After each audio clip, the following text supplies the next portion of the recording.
In front of me are several items that are quite different from each other, but they all have one thing in common. They are all made of plastic. Plastic is a huge problem in modern day society. It contributes to global warming, and its chances for decomposing are about zero. Once plastic is created, it is with us forever. But where does plastic come from? We look over here, we see oil wells pumping.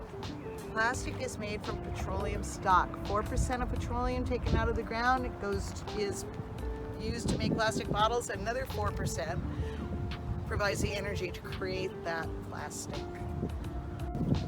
As mentioned before, plastics come from oil, and oil extraction has a long history of causing very traumatic side effects. One big side effect of oil extraction is called subsidence. So we are taking the oil up out of the land where it used to occupy space, and when there's no longer that space, you leave a hollow chasm. And over time, you do that enough times to an area, and you will see the land start to fall, and this could have lots of long-lasting effects like landslides, earthquakes.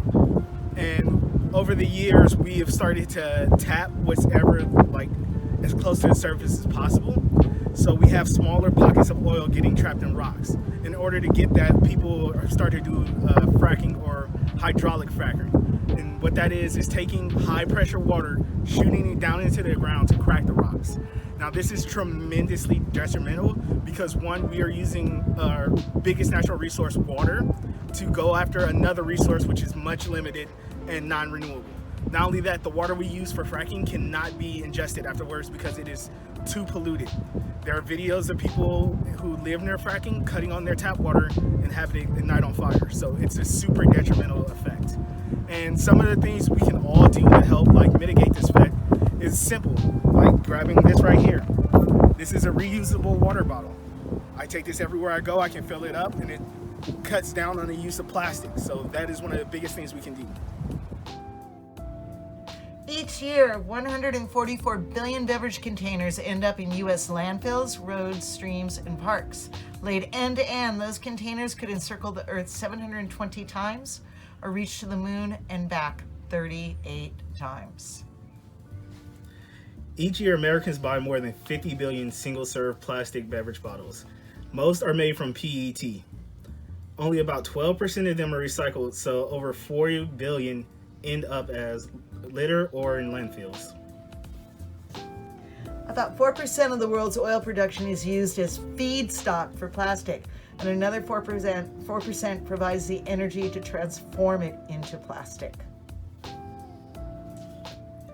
In the middle of the Pacific Ocean, trawls netted 6 times more plastic than plankton. Most of the plastic was in the form of pre-production particles which accumulate toxic chemicals and are eaten by fish. Plastics includes additives such as plasticizers, UV filtering compounds, anti-static agents, flame retardants, colorants, antioxidants, and heavy metals including cadmium, mercury, and lead. There have been claims that the additives can leach out of the plastic into the liquid contents of the container.